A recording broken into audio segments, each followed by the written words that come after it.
کیا آپ جانتے ہیں کہ ہر لمحہ ہونے والی سیلولر تبدیلی میں قدرت کے کس قدر گہرے نشانات پوشیدہ ہیں؟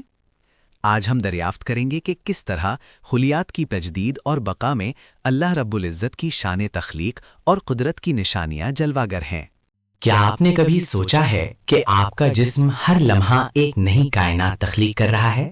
کیا یہ محض اتفاق ہے کہ اربوں خلیے ہر روز مرتے اور دوبارہ پیدا ہوتے ہیں، اور یہ سارا عمل اتنی بے عیب ہم آہنگی سے ہوتا ہے کہ ہمیں خبر بھی نہیں ہوتی؟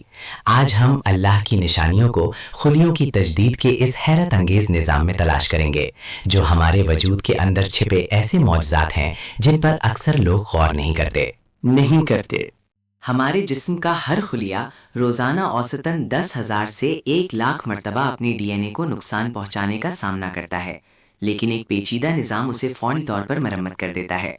یہ صرف ایک نہیں بلکہ کم از کم 5 مختلف قسم کے مرمتی نظام ہیں، جیسے بیس ایکسیژن ریپیئر BER اور نیوکلیوٹائڈ ایکسیژن ریپیئر NER، جو ہر قسم کے نقصان کو پہچان کر ٹھیک کرتے ہیں۔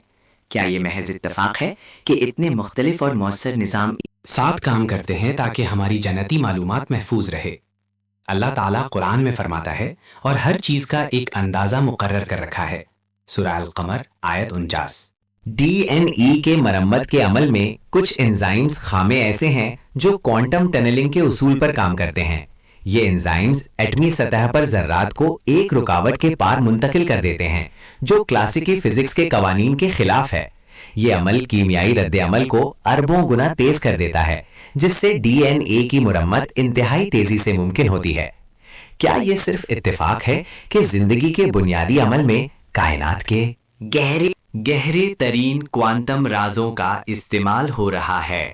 ہمارے کروموزومز کے سروں پر ٹیلومیئرز نامی حفاظتی ڈھکن ہوتے ہیں، جو ہر کھلاری تقسیم کے ساتھ چھوٹے ہوتے جاتے ہیں، جو کھلائے کی عمر کی حد مقرر کرتے ہیں۔ لیکن سٹیم سیلز میں ٹیلومریز نامی ایک انزائم ہوتا ہے جو ان ٹیلومیئرز کو دوبارہ لمبا کرتا ہے، جس سے ان خلیوں کو لگ بھگ لا فناہی زندگی ملتی ہے۔ یہ عمل خلیوں کی لا نہایتی تجدید کو یقینی کرتا ہے۔ کیا یہ محض اتفاق ہے کہ کچھ خلیوں میں یہ خاص صلاحیت موجود ہے جبکہ دوسروں میں نہیں، تاکہ زندگی کا تسلسل برقرار رہے؟ ایپوپٹوسس یعنی پروگرام شدہ خلیاتی موت ایک انتہائی منظم عمل ہے، جس میں خلیات خود کو تباہ کر دیتے ہیں تاکہ نقصان زدہ یا غیر ضروری خلیات کو ہٹا کر نئے خلیات کے لیے جگہ بنائی جا سکے۔ یہ کوئی بے ترتیب موت نہیں بلکہ ایک خودکش پروگرام ہے جو کینسر اور ٹشو کی خرابی کو روکتا ہے۔ کیا یہ محض اتفاق ہے کہ خلیات کے پاس خود کو ختم کرنے کا ایک ایسا ذہین نظام موجود ہے جو جسم کی مجموعی صحت کے لیے ضروری ہے؟ اللہ تعالیٰ فرماتا ہے، جس نے موت اور زندگی کو پیدا کیا تاکہ تمہاری آزمائش کرے کہ تم میں سے کون اچھے عمل کرتا ہے۔ سورہ الملک آیت 2۔ آٹوفاجی یا خلیاتی خودخوری ایک ایسا عمل ہے جس میں خلیات اپنے ہی پرانے خراب شدہ اجزاء کو ہضم کر کے نئے اجزاء کی تعمیر کے لیے استعمال کرتے ہیں۔ یہ ایک قسم کی خلیاتی ریسائکلنگ ہے جو خلیات کو صاف اور توانا رکھتی ہے اور تجدید کے لیے توانائی فراہم کرتی ہے۔ کیا یہ محض اتفاق ہے کہ خلیات کے پاس اپنے اندرونی فضلہ کو دوبارہ استعمال کرنے کا یہ انتہائی مؤثر اور پیچیدہ نظام موجود ہے؟ ہمارے جسم میں سٹیم سیلز یا بنیادی خلیات وہ ماسٹر خلیات ہیں جو تقسیم ہو کر جسم کے کسی بھی حصے کے خلیات میں تبدیل ہو سکتے ہیں۔ مثال کے طور پر ہڈیوں کے گودے میں موجود ہیماٹوپوئٹک سٹیم سیلز روزانہ اربوں نئے خون کے خلیات بناتے ہیں۔ یہ خلیات بغیر کسی بیرونی ہدایت کے جانتے ہیں کہ کب اور کس قسم کے خلیے میں تبدیل ہونا ہے۔ کیا یہ محض اتفاق ہے کہ ایک ہی خلیے میں اتنی بے پناہ صلاحیت اور معلومات موجود ہے؟ ایپی جینیٹک ری پروگرامنگ ایک حیرت انگیز عمل ہے جس میں خلیات اپنی پرانی شناخت کو مکمل طور پر مٹا کر ایک نئی شناخت اختیار کر لیتے ہیں بغیر اپنے ڈی این اے کی ترتیب بدلے۔ یہ عمل زخم بھرنے اور ٹشو کی تجدید میں اہم کردار ادا کرتا ہے، جہاں خلیات کو اپنے پڑوسیوں کے مطابق ڈھلنا ہوتا ہے۔ کیا یہ محض اتفاق ہے کہ خلیات کے پاس اپنی جنیاتی معلومات کو تبدیل کیے بغیر اپنی تقدیر بدلنے کی یہ صلاحیت ہے؟ اللہ تعالیٰ فرماتا ہے، اللہ جو چاہتا ہے مٹا دیتا ہے اور جو چاہتا ہے ثابت رکھتا ہے۔ سورہ الرعد آیت 39۔